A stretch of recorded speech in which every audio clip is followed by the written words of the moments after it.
একটি হত্যাকাণ্ড, একটি হত্যা মামলার এক আসামির অবস্থান সাংবাদিককে জানিয়ে দেওয়া, এরপর সেই আসামি দেশ ত্যাগের অভিযোগ, আর 1 বছর পর যিনি তথ্য দিয়েছিলেন সেই আলমগীর হোসেনকেই লক্ষ্য করে গুলি। 7ই আগস্ট 2026 আলমগীরকে লক্ষ্য করে চালানো হয় 3টি গুলি, একটি মাথায়, একটি পেটে। এখন প্রশ্ন, পেপারসানি হত্যাকাণ্ডের সেই পুরনো ঘটনার সঙ্গে কি আলমগীরের উপর এই হামলার কোনো যোগসূত্র রয়েছে, নাকি এর পেছনে রয়েছে অন্য কোনো কারণ? ঘটনার শুরু 12ই জুন 2025 পেপারসানি হত্যাকাণ্ডে দায়ের করা হয় মামলায় ল্যাংড়া রুবেল, বাপ্পা, জিন্দা, টান আকাশ, কাচরা সোহেল সহ কয়েকজনকে আসামি করা হয়। বাপ্পা উজার বাড়ি যেদিন মর্ডারটা হয় না ওই দিন গাড়িতে ছিল। রুবেলের কথা হলো যে আমি ব্যবসা করি, আমারটা মারলি অথবা মারলি সে টাকা দেয় নেই, এই দুই দিকের একদিকে তো হবেই, ওই এদিকে ব্যবসা করে ওই আবার ওইদিকে ব্যবসা করে। এই হত্যাকাণ্ডের পর সামনে আসে ল্যাংড়া রুবেলকে ঘিরে নানা অভিযোগ। স্থানীয়দের অভিযোগ, ল্যাংড়া রুবেল দীর্ঘদিন ধরে মাদক কারবারের সঙ্গে জড়িত। ঢাকার বিভিন্ন এলাকায় তার সহযোগীদের মাধ্যমে মাদক ব্যবসা পরিচালনার অভিযোগও রয়েছে।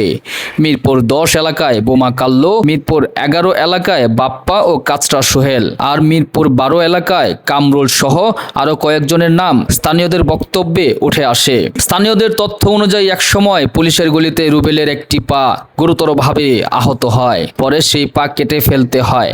এরপর থেকেই পরিচিতি ল্যাংড়া রুবেল নামে। পেপারসানি হত্যা মামলার আসামি বাপ্পার বাসা সাংবাদিককে দেখিয়ে দেন আলমগীর হোসেন।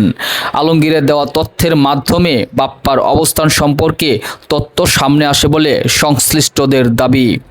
এরপর অভিযোগ, বাপ্পা হযরত শাহজালাল আন্তর্জাতিক বিমানবন্দর ব্যবহার করে দেশ ত্যাগ করেন। কিভাবে একজন হত্যা মামলার আসামি বিমানবন্দর দিয়ে দেশ ছাড়লেন? কারো সহযোগিতা ছিল কি, নাকি নিরাপত্তা ব্যবস্থার কোনো দুর্বলতার সুযোগ নিয়েছিলেন?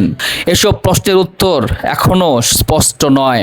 তবে এই ঘটনার পর আলমগীরকে ঘিরে বিরোধ তৈরি হয়েছিল বলে দাবি সংশ্লিষ্টদের। এরপর আসে 7ই আগস্ট 2026 আলমগীর হোসেনকে লক্ষ্য করে গুলি চালানো হয়। সংশ্লিষ্টদের তথ্য অনুযায়ী মোট 3টি গুলি করা হয়, একটি লাগে মাথায়, আরেকটি পেটে। গুরুতর আহত অবস্থায় তাকে নেওয়া হয় ঢাকা মেডিকেল কলেজ হাসপাতালে। বর্তমানে সেখানেই চলছে তার চিকিৎসা।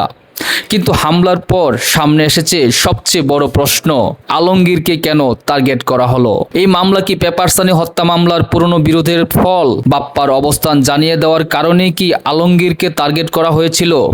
ল্যাংড়া রুবেলকে ঘিরে ওঠা অভিযোগের সঙ্গে কি এই হামলার কোনো সম্পর্ক রয়েছে, নাকি ঘটনাটি সম্পূর্ণ ভিন্ন কোনো বিরোধের জেরে? প্রশ্ন অনেক, কিন্তু উত্তর এখনো তদন্তাধীন। একটি হত্যাকাণ্ডের পর শুরু হওয়া বিরোধ 1 বছর পর এসে দাঁড়িয়েছে আরেকটি গুলির ঘটনায়। পেপারসানি হত্যা মামলা, ল্যাংড়া রুবেলকে ঘিরে নানা অভিযোগ, বাপ্পার দেশ ত্যাগের দাবি, আর এরপরেই আলমগীরের উপর গুলি। ঘটনাগুলো কি একই সূত্রে বাঁধা, নাকি এটি কেবলই কাকতালীয়? সেই উত্তর বের করার দায়িত্ব এখন তদন্তকারীদের। তবে একটি বিষয় পরিষ্কার, অপরাধের বিচার হতে হবে আইনের মাধ্যমে, প্রতিশোধের গুলিতে নয়। আলমগীরের উপর হামলার প্রকৃত রহস্য উদ্ঘাটন এবং জড়িতদের আইনের আওতায় আনার অপেক্ষায় এখন তার পরিবার ও স্বজনরা।